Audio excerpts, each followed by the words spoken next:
Hello, everybody. Welcome back to TNC Talks Non-Profit. I'm Scott, I'm Mercedes. and we want to also thank our sponsor, Methodist Healthcare Ministries of South Texas, who have supported our podcast from the beginning this year, and we thank them for the support. So right now I'm going to have Mercedes turn it over to her to intro our next guest. Yeah, so today we have Katie Wilson with Close to Home. Welcome. Thank you. Excited to be here. Yeah, we're excited you're here. Yeah. So before we talk about how you arrived in your position at Close to Home, you want to tell us a little bit about your mission and the work that you do in San Antonio? Yeah, so our role is kind of unique. Our mission is to ensure everyone has a place to call home.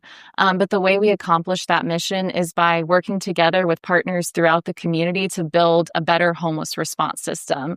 And so we do that by bringing everybody together for strategic planning, to develop policies for how we all coordinate. You get all the homeless organizations, y'all get together and kind of, wow, I did not know that. Yes, and it's really developed over the last 10 years to where we now have a governing structure where we have committees addressing youth homelessness or domestic violence, because we know people experience homelessness differently. Right. But then we also need common outcomes and objectives that we're all working towards to make progress. So that's amazing. Yeah, it's incredible work. I feel so lucky that I get to do it. How long has that been going on? I just had no idea. I feel like... So y'all don't do direct service? You're working with the direct service agencies? Exactly. So it's really a collective impact model.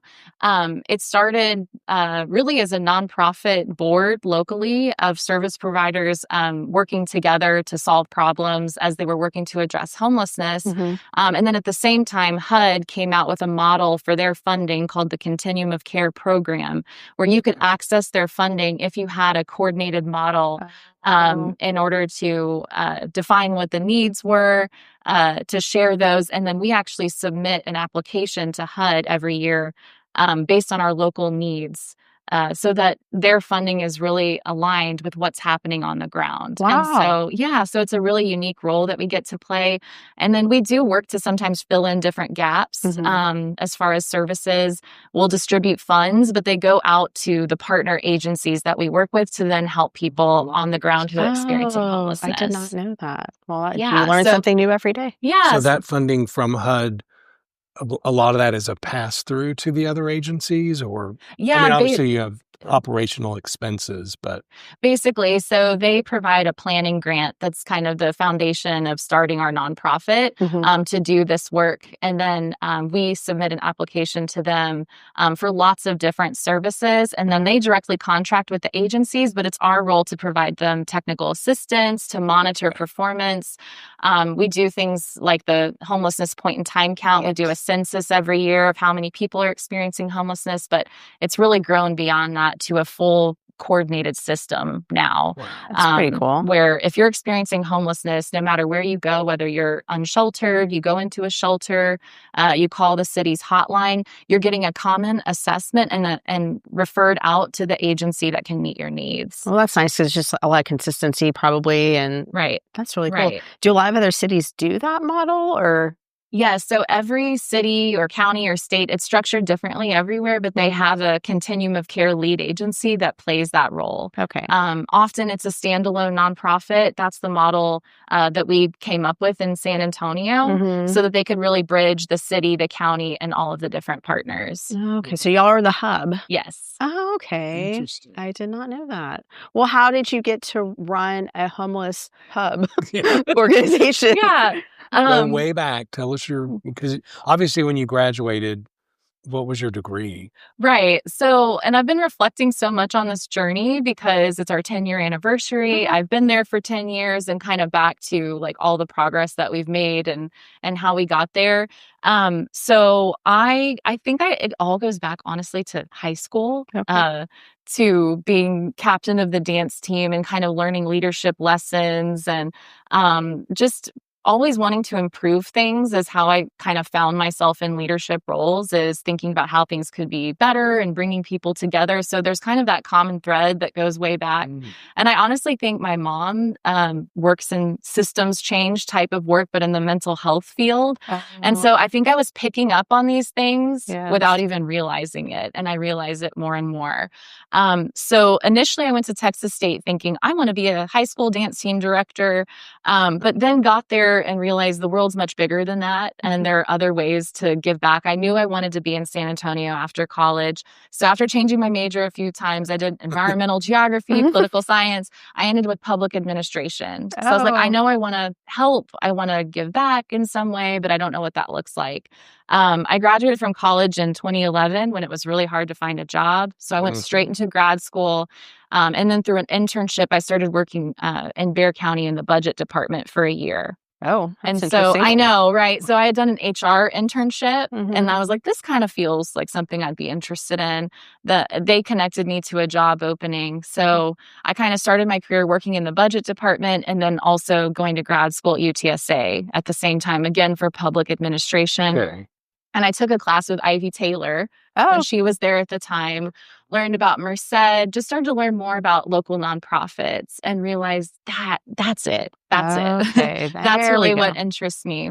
So Haven for Hope is still pretty new at that time, and got some mentoring within the department at the county, learning about different nonprofits. Ultimately got a job working in the data department at Haven for Hope because I had done some quality assurance work at the county. Okay. And so that's where it all really began for me. I just loved the work so much, meeting all of the partners, helping them improve their programs. I got to go to national conferences and see what other communities were doing to address homelessness, and just got really passionate about it. So then when they were talking about starting a standalone nonprofit, kind of a lead agency to do this work, you were like, I'm the perfect fit. Yeah. Well, and I had actually gotten the advice from somebody at Haven for Hope, like, you're very ambitious, but take the time to learn in each role and take it slow. There's no rush. And so at that time, a couple of people asked me, are you going to apply to be the executive director? But I was pretty young and I knew I had a lot to learn still at that point. So I was like, I'll let them hire an executive director, but maybe I can be the first staff person. Smart. So they brought back Bill Hubbard, who helped to open the Haven for Hope campus. Okay. Yeah, so that name he came out of retirement to start the COC organization, which at the time was called Sarah. And then I was his first employee, and the board, and he knew I'd been working with the agencies. I understood their grants and programs, their data, so I could do the technical aspects of the work. And so that's really when it started, was back in 2015. We didn't have office space or health insurance or retirement or policies and procedures. So it's really cool. Yeah, but I was at a point... We're still missing a few of those things. Yeah, I was at a point where I could take the risk and just jump in full throttle. And it was just amazing. Yeah. And yes. I knew what we were trying to accomplish. I understood the vision of we can do so much more if we all work together. Collaborate and coordinate. Yes. Yeah. So that's when it started. And then it's just progressed since then. I didn't become the executive director till 2020. So it was an interesting time. Before or during? Or during. It was October of 2020. So kind of in the heart of COVID. Yeah. So because Bill was there still, and then... Yeah, so I think he stayed about 3 years, and then we had another executive director, Brenda, for 2 years. Okay. And then she moved out of state during COVID. And so I thought, well... Now's the opportunity. Now's the time. There's still things I want to learn more about. But it was great because the board paired me with a mentor for that first 6 months, because they're like, not only is it a transition, but this is a really hard time. And so it was actually Nancy Hard, who y'all probably know, the family service. Yes. And she just gave me so much confidence in the beginning, because it's like, just being able to say, no, you're thinking about it right. You're thinking, this is great. This is great what you're doing. Like, that encouragement during that time just meant the world to me. That was smart. Yeah. How many staff do y'all have now? We have 20 now. Oh, wow. So from just a tiny... organization. It started the two of us, and then 4 We were 7 for a long time, but as we've developed out what this work needs to look like, we've just grown. And then part of how the funding works is the better you're aligning and performing as a system, the more funding you get for the planning processes that you do. I see. Okay. So it's cool how that works. Grant funding your only support, or do y'all do individual event? I mean, yeah, so we're always trying to make sure that we're propping up our partners and their needs. And so we've really been able to rely on the HUD funding. We also get funding from the city of San Antonio. So they've been very supportive. And sometimes we're almost working as an extension of each other's, creating capacity for each other to do this work. Right. And then we do get some foundation grant support, usually along the lines of planning or data. They love data, don't they? Yeah. It sounds like your wheelhouse. Yeah. And then we've developed some community strategies, like our homelessness diversion program, for example. It actually started during COVID when they had to temporarily close the shelters. They're like, we need something for people that need shelter. And so we created kind of this problem-solving method where we meet people where they are, find out what their needs are, and see if with some flexible funding, we can just get them rehoused quickly. Okay. It was so successful. Yeah. That program's grown. And then what we do is, for our model, is we're kind of the administrative support for these larger funds that go out to the agencies. So I think that's a good niche for us where we can, create capacity at our agencies and also support our work. Right. How was the funding, some of the cuts impacted y'all's work? So far, it hasn't directly impacted us. We are starting to see that some of the nonprofits we work with are getting notices that their funding may end because it's not a priority for the administration. We're trying to constantly kind of read the tea leaves of what might be coming. There's been a lot of talk about a shift to statewide block grants for grant funding. And so our advocacy has really been around this model works. We're closely monitoring the investments, making sure that we reallocate funding if programs aren't working. Yeah, and shifting. Yeah. Right. We're monitoring it very closely. And there's local control. It's not disconnected from the local needs. Right. And so we have had both sides of the aisle supporters because for years, the COC program, that model has had bipartisan support. Right. I mean, as it should. It is. Right. I mean, and how many other organizations do you guys support? Like, how many partners do you have? So we have our agencies that are funded through the COC program, which is about 12, but we call our scope of all of the partners, the Alliance to House Everyone, that's 77 partners. I was going to say, wow. Yeah, so it's significant. And we have more and more agencies, especially this year, joining because I think everyone's trying to figure out how can we maximize what we do and collaborate in this environment. They're not all shelter or direct housing. There's a myriad of services. That's exactly right. And so something that we've been working on that I think helps think about what is that homeless response system in a simpler way is that if you want to solve homelessness, it's more than just standing up one shelter or one new housing program. You really need systems approaches to prevent homelessness, because that's what we're seeing right now in the last year is that more people are falling into homelessness than we can possibly keep up with and get rehoused before we have more people coming in. So we're working on a model we're calling our foundational pillars, and there's 3 pillars. So there's prevent homelessness, which needs its own set of strategies and interventions. We need a crisis response system. So we need to make sure we keep people safe while they're in their episode of homelessness. So our street outreach teams, our emergency shelters, we have to have capacity there. And then we need housing. And so that could look like long-term supportive housing for people with disabling conditions, which is something we've focused on a lot in the last 5 years. It can be affordable housing or just developing relationships to get people connected to units that are out there. And so thinking about those 3 pillars, we're seeing that it's connecting the dots for a lot of people to say, you can't just look at one, you have to look at all 3 at the same time and right size your interventions. And then the foundation for all that is the coordination across all of that. And so, which is probably the hardest part, right? Yeah. But I mean, our community is amazing. We hear all the time that San Antonio is so collaborative, and it's really true. Yeah. We see that too. We hear that a lot. Yeah. Yeah. So it's really amazing. So the point in time count, explain like what that is. I mean, I've heard over the years being in this space, because I know it happens in January. Yes. And a lot of people wonder why January. Yeah. So it is a national initiative. Okay. It's used by HUD to create an annual report to Congress on homelessness. It's a one-night snapshot that every community is doing in the last 10 days of January. The reason for that is if you think about colder cities, more people are indoors. And so it's easier to engage with everyone and get the surveys done, talk to people to create those reports. As opposed to if it's warmer, they're out. Exactly. And harder to capture. Yeah. So it means the weather, everything's always really unpredictable in San Antonio. But the way it works is all of our shelters use the same data system, and they're checking everybody in that night to see who's there.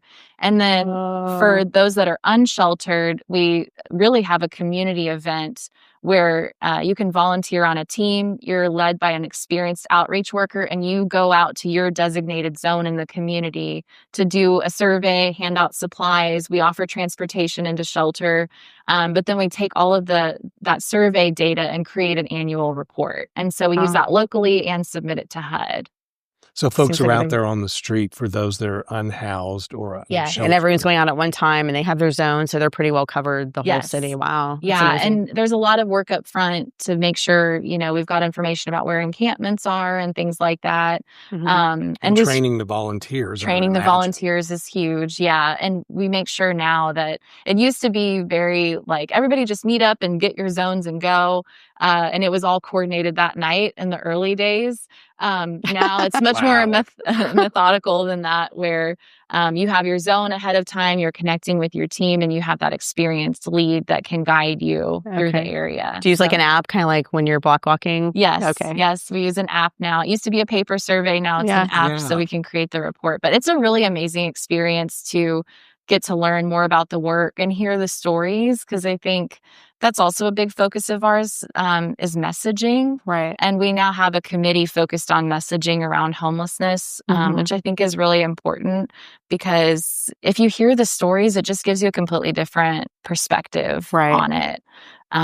We're seeing that, very dehumanizing language often about people who are unsheltered. Right. But I often say, like, if you heard the story of how they got there, you'd be like, well, there should be a podcast about that. Yeah. I think they're popping up. I think even Haven for Hope has started one now that's telling stories. Yeah. So the point in time, is that related at all to HUD funding? Do they take that into account? Yeah, it's a factor. It's interesting because they want to see that there's a need, but also that you're improving. You're improving. Yeah. Right. So it's a combination kind of both. And then, but we're also doing, work with data, analyzing data and sharing that for system improvements that we're making year round. That's just a great community event. And then we have our State of Homelessness, where we talk now not just about the point in time count, but the work happening throughout the year. And highlighting the different and how you're working together. That's really cool. Yeah. Wow. And you talk about advocacy. I mean, does your agency actively I was going to ask work that too. You probably go to the SA to DC trip. Yes. Meeting with HUD. Yes. So it's interesting because for the longest time, we were really making it important that we say we're educating. We're sharing local data, the local needs. You have to be a little careful. Right. Yeah. But in the last year, it has to be advocacy, because there are all of these specific things happening that I feel like it's our role to convene the partners and respond to make sure the information's getting out there. So we're trying to position ourselves now to do more advocacy where we can, have a process to do that. The other thing is we're working on an advocacy plan with the Alliance partners, because we want to define what are the areas as a community that we're going to share information and get ahead of things when we hear they're coming. So we're empowered to act on their behalf, and we have a lot of clarity there, because there's strength in numbers. Yeah, 100%. I mean, data's great, but if you have the agencies And all in messaging Absolutely. on the same, coordinated effort and Exactly. having this consistent messaging so Yeah. that people get it. Yeah. So are you guys kind of the lead in that? And Yeah, I'd say there's other messaging initiatives happening that are also really important that we're plugging into. So the city has a public information campaign about housing and about affordable housing. The Area Foundation's doing some work in reframing affordable housing. And it's all really connected. Yeah. right. Because if the community is not welcoming new affordable housing development, then we're struggling with getting people out of homelessness into a stable place. Right. And so we're really trying to kind of cross collaborate in these different spaces. And they're also part of our Alliance communications group. Okay, great. Yeah. Huh. So interesting. I just didn't know. I didn't know what Sarah did. Or I'm sorry. I knew I was going to say it. I knew it. Yeah. We used to be Sarah. And that was South Alamo Regional Alliance for the Homeless. I knew I was going to Close to slip home up. is so much better. I do like good. close. It is. That makes sense. My first day on the job was Bill and I driving to the Texas Homeless Network conference in Corpus, trying to come up with a new name because we knew. I think the original vision was it would be kind of like ACOG, where it'd be regional. Yeah. So Okay. it was South Alamo to include, a broader scope. But as it's evolved, there's just so much need and work to do in San this Antonio and Bexar community. County. Right. Yeah. And then even the for the homeless part of the name, we've learned so much about person-centered communication and how important that is that it was working against an important and point home to us. is in the name. Yeah. And that's what we're aiming for. Right. The Yeah. goal. Right. Yeah, exactly. Very good. I think another important part of our work is bringing people to the table who have experienced homelessness. Mm-hmm. And I think I'm really proud of how we've been a leader in that and making sure all these policies and plans we're creating, we're getting input from people experiencing homelessness. Who had that issue in the past. Yeah. Yeah. And that's where we've learned a lot about the stigma of language and the impact that has, because it's really a risk. Once you're at the point where you're unsheltered and then things are being offered to you, the process of getting back into housing and taking that risk and knowing it could all fall apart again. I mean, that's a big burden. Yeah. Yeah. It's I can see. stress. Right. And you have to really believe in yourself and feel valued, I think, to take those steps. And so, Yeah. Well, that's really cool. yeah. Wow. Well, thanks so much for sharing. Yeah. We appreciate it. From cheerleader to homeless unhoused cheerleader. Leading the dance. Dance Very team. different. Yeah. No, My bad.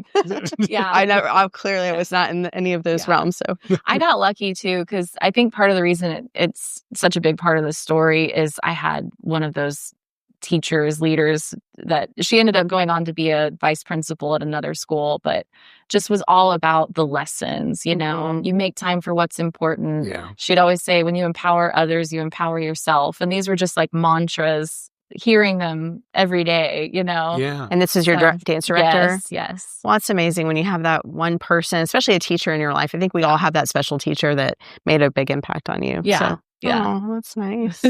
Give her a little shout out. I know. Yeah. Vivian Stewart Juarez. If you're listening, you should send it to her. I will. Because that's the kind of thing that I think educators, they forget that kids move on and do wonderful things, and maybe they were a part of that journey. And I'm sure they'd like to hear that. I'm sure. I think that's why a podcast like this is so great too, because sometimes it's just that one little thread that inspires someone. I didn't know really what nonprofits were. Growing up, I thought they were volunteer organizations. As most people do. Right. So knowing this is even a career path.